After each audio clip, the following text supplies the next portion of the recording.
Menyisir ke sisi timur ibu kota Jakarta, inilah makam keramat Pangeran Jayakarta. Beliau adalah tokoh sentral setiap kali membicarakan tentang ibu kota Jakarta. Dari kawasan Jatinegara Kaum, seluruh energi perlawanannya pada penjajah Belanda ditempa. Hingga kini, setiap hari mengalir para peziarah yang datang dari sudut-sudut Indonesia yang jauh. Tapi, benarkah banyak keanehan terjadi di komplek pemakaman Pangeran Jayakarta? Apa yang membuat ranting pohon kiara tidak pernah jatuh di makam dan di masjid? Jangan dulu berlalu, masih akan ada banyak keganjilan terjadi di sini.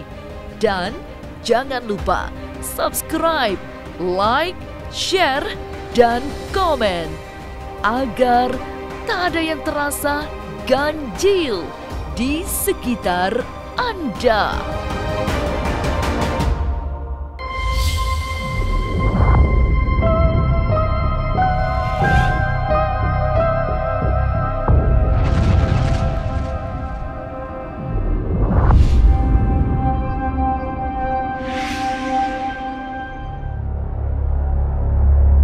Pangeran Jayakarta adalah tokoh legendaris yang identik dengan ibu kota Jakarta. Inilah pahlawan dengan legenda yang nyaris tak pernah selesai dibicarakan hingga saat ini. Makam dan masjid peninggalannya kini berada di kawasan Jatinegara Kaum yang merupakan kawasan tua. Para peziarah mengalir setiap hari, tidak peduli tua, muda, pejabat, atau rakyat biasa. Assalamualaikum warahmatullahi wabarakatuh. Alhamdulillah Rabbil Alamin, saya sekarang berada di tempat makam pejuang tokoh bangsa nasional dan beliau juga seorang waliullah. Sekarang kita berada di makam Pangeran Jayakarta.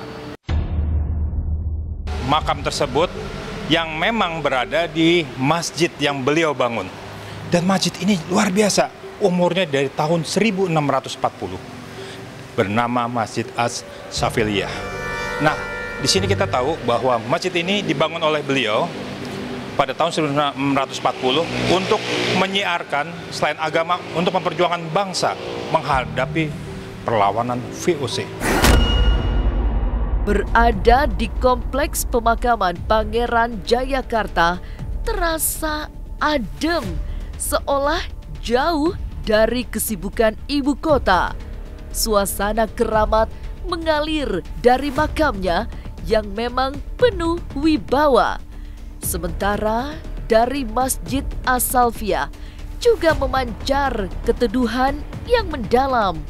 Sebuah masjid cagar budaya karena dibangun sejak 1640. Pemirsa, sekarang kita berada di dalam Masjid Pangeran Jakarta atau disebut As-Safiliyah. Masjidnya As-Safiliyah, betul. Arti tertua ya, gitu ya. Dan kita melihat bahwa ini ada tempat asli yang tempat ornamen awal dibangunnya. Di sini 4. Kita tolong di drop shot nih 4 tempat. Nah, ini aslinya di sini ya Pak Kiai ya. Ya, Perbatasan ini ya. Betul. Dari mulai tiang satu nih. Tiang satu. Ya, sampai depan sini. Depan sini. Imam nih. Oh, imam ini juga asli ya Pak Kiai? Asli. Oke. Ini kita boleh lihat. Maaf ya Pak Kiai, izin. Ini kayu jati nih. Assalamualaikum. Wah, luar biasa banget. Dan kita tahu sendiri bahwa ketika perjuangan beliau yang bagaimana mempertahankan kota Jakarta ini, bagaimanapun juga tanpa beliau Jakarta nggak ada. Kekeramatan makam dan masjid peninggalan Pangeran Jayakarta sudah sangat populer di kalangan para peziarah. Dari pengurus Masjid As-Salafiyah juga diperoleh keterangan bahwa hingga kini keturunan Pangeran Jayakarta masih banyak yang berada di kawasan Jatinegara Kaum.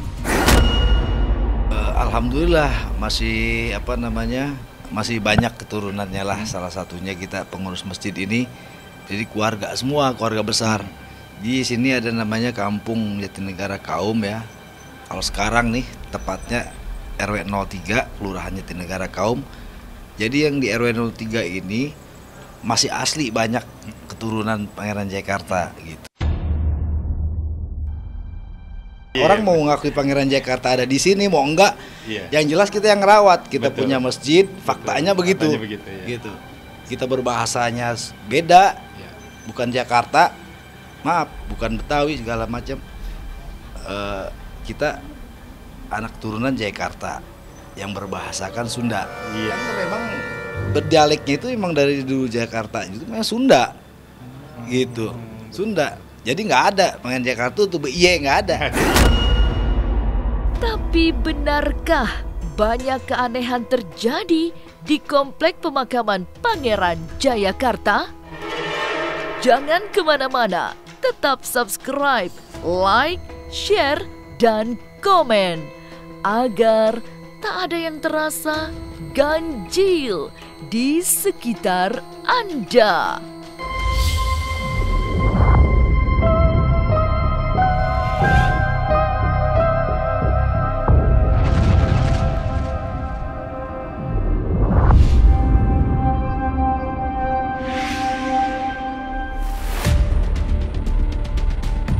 Dikenal sebagai pahlawan yang identik dengan perlawanan para bangsa penjajah, Pangeran Jayakarta juga seorang tokoh agama yang disegani.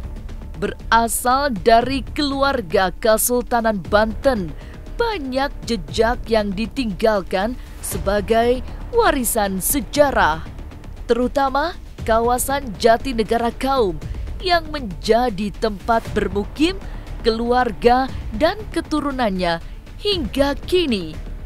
Di Jatinegara Kaum ini pula Pangeran Jayakarta beristirahat dengan abadi, dipusarakan bersama para pengikutnya. Dan bagai penjaga yang tak kenal kata akhir, di depan makam berdiri pohon kiara yang usianya sudah hampir 500 tahun. Pemirsa Ganjil, kita sekarang sudah berada di tempat letak makam Pangeran Jayakarta. Yang di sini yang antiknya bahwa ada pohon yang berusia hampir kurang lebih 500 tahun. Pohon ini disebut namanya pohon kiara. Nah, kita lihat apakah pohon kiara ini kok bisa sampai hidup umur 500 tahun. Yang antiknya juga, ini termasuk ya, boleh dibilang keanehan, pohon ini tidak pernah rantingnya jatuh ke atas makam. Subhanallah. Kena masjid maupun di makam. Subhanallah. Dan kalau jatuh selalu di luar. Kayak ada yang ngatur bahwa ranting nggak boleh kena masjid sama makam. Menemui keganjing-ganjing orang-orang yang jahat dari luar gitu. Misalnya ada orang jarah lapor saya, Pak, saya kok pengen jahatnya kok asap aja kelihatannya Pak. Masih ada orang jarah yang membawa ayam, membawa kelapa gitu ya, ada yang kesurupan, yang begitu kita arahkan gitu kan, kita larang gitu. Nah jadi makanya sampai saat ini alhamdulillah Pangeran Jayakarta tambah banyak dikunjungi oleh pengunjung. Pengurus masjid yang tak lain adalah anak cucu keturunan Pangeran Jayakarta menjadi saksi tentang keanehan-keanehan pohon kiara. Tapi barangkali karena pohon yang kini dilindungi itu sudah seusia makam, ditambah menaungi pusara tokoh keramat, jadi memiliki banyak keganjilan. Nah, itu juga ada satu keanehan juga ya. Karena memang di sini makamnya orang-orang suci, orang-orang yang dimuliakan Allah, waliullah, mungkin paling tidak dengan keilmuan beliau, kekaromahan beliau, kita sendiri aslinya, orang yang aslinya di sini yang ngurus masjid juga aneh juga gitu. Gitu, karena memang ada bil goibnya lah gitu. Iya. Karena memang nggak masuk akal aja kalau pohon sebesar ini nimpah bangunan makam Pangeran Jayakarta atau masjid, itu nggak pernah. Tidak hanya mengalirkan keganjilan, serta dikenal tak pernah mengotori atap masjid dan makam, pohon kiara tua itu juga menyebarkan keindahan, terutama jika sedang berganti daun-daunnya. Itu biasanya terjadi setiap 4 bulan sekali. Uniknya itu pohon ini, satu teduh ya. Pertama banyak daunnya, yang kedua nggak pernah kering.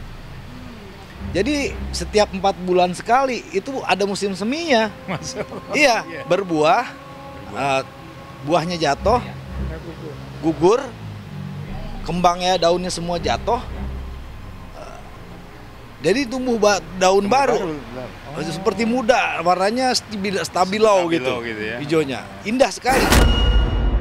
Banyak keganjilan yang misterius, terutama pada pohon peneduh masjid dan makam Pangeran Jayakarta. Lalu, benarkah makam keramat ini tak pernah sepi peziarah? Apa saja kisah misteri yang pernah dialami pengurus masjid?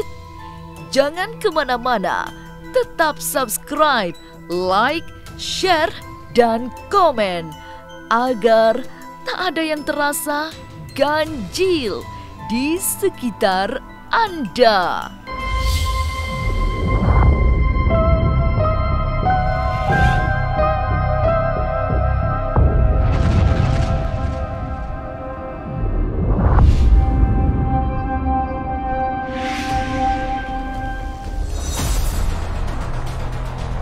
Pangeran Jayakarta seolah menjadi tokoh utama dalam sejarah Jakarta. Hingga hari ini, makamnya di kawasan Jatinegara Kaum tak pernah sepi dari para peziarah. Tidak hanya masyarakat awam, tapi para pejabat dan tokoh-tokoh populer pernah berziarah di tempat ini.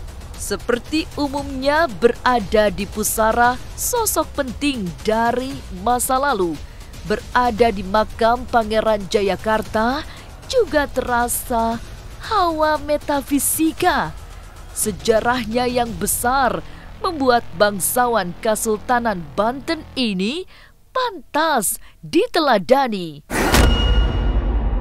Oke, pemirsa Ganjil, kita sekarang berada di lokasi makam Pangeran Jayakarta. Dan sekarang kita akan tanya pada Pak Kiai.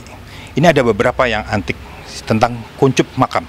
Pak Kiai, ini kuncup makamnya asli ya? Udah lama ya? Asli. Cuma sebetulnya ini yang aslinya itu dibawa ke museum. Cuman tidak merubah bentuk keasliannya. Ini sudah lama, waktu tahun 1970 kalau nggak salah ya, zamannya Pak Ali Sadikin. Ya. Diresmikan ini bangunan Pangeran Jayakarta. Nah, ini sebagai tanda bukti bahwa nisan Pangeran Jayakarta itu beda. Pangeran Jayakarta. Ya. Ini putranya Pangeran Padmanegara. Oh iya. Pangeran sebutnya Pangeran Lahut. Putra Pangeran Jayakarta. Ya. Yang tiga ini cucu Pangeran Jayakarta, Pangeran Surya. Kemudian Pangeran Padmanegara, putranya Pangeran Lahut, Pangeran Padmanegara. Kalau yang di belakang Pak? Kalau yang ini pemilih Pangeran Jayakarta. Pangeran Jayakarta, Pangeran Sageri bin Pangeran Sageri Ratu Rapiah. Bukan, ini istrinya Ratu. Oh itu ya. suami itu kan. Suami. Itu Pangeran Sagiri itu putra dari Sultan Ageng Tirtayasa. Sultan Ageng Tirtayasa. Abu Fatah. Iya, Abu Fatah ikut berperang membantu Pangeran Jayakarta. Ya. Banyak legenda yang ikut mengiringi ketokohan Pangeran Jayakarta. Sebagai musuh utama penjajah Belanda, sang pangeran dikenal memiliki kesaktian yang linuwih. Sebuah cerita rakyat menyebar, bala tentara VOC terkecoh oleh jubah Jayakarta yang disangka berhasil dibinasakan. Dengan meninggalkan jubah di kawasan Mangga II itu, Pangeran Jayakarta berhasil lolos dari kejaran Belanda. Ya itu di kota gitu ya, Kota, ya. di kota Mangga II. Mangga II, ya. Nah itu sumur, ada satu sumur Pangeran Jayakarta udah kekepung Iya.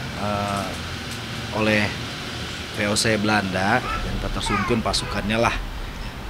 Dia terdesak. Nah disitulah keilmuan beliau, kewalian beliau. Bisa ada dua, ada di Iya. Mangga II ya katanya. Dimasukkanlah jubah beliau. Dia pikir Pangeran Jayakarta masuk itu, semua. dibrodokin, tembak-tembak Tembakin. itu, padahal dia lolos. Lolos ada di Mangga II katanya. katanya. Ya, makanya balik mundur kemari. Kekeramatan Pangeran Jayakarta juga dirasakan oleh keturunannya yang kini menjadi pewaris dan penjaga Masjid As-Salafiyah Jatinegara Kaum. Tapi sudah pasti tidak hanya para pengurus masjid yang sering dirawuhi sang pangeran. Para peziarah juga sering merasakan hal-hal muskil terjadi, termasuk di pohon kiara tua yang selalu mengabarkan kekeramatan kawasan Jatinegara Kaum. Posisinya lagi berdiri senyum, saya lagi baca, mungkin ya berterima kasih kali. Gitu kan, kalau orang yang jarak kesurupannya banyak. Gitu. Nggak tahu jin, nggak tahu apa ya kan. Mungkin kalau niatnya nggak baik, jarah di sini pasti ada aja. Kasihan dengan orang yang jarah. Apalagi di sini juga ada jin-jin muslim ya Pak. Nah banyak. Kan masjidnya ada muakal, masjid Islam ya kan. Islam, iya. Di pohon ini banyak yang nunggunya juga. Betul.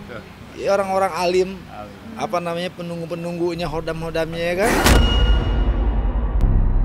Pangeran Jayakarta memang identik dengan perjuangan membebaskan Jakarta dari penguasaan VOC dan penjajah Belanda. Peran itulah yang menjadi salah satu magnet pusara sang pangeran diziarahi banyak tokoh. Inilah ganjil yang akan menguak berbagai misteri di alam nyata dan tak kasat mata. Selamat menjalankan ibadah puasa. Semoga bulan suci ini segala yang dilakukan menjadi amal kebaikan dan ladang pahala. Sampai jumpa pada episode selanjutnya dengan kisah-kisah ganjil setiap hari Senin, Kamis, dan Jumat pukul 5 sore. Tapi sebelumnya, jangan lupa subscribe, like, share, dan komen agar tak ada yang terasa ganjil di sekitar Anda.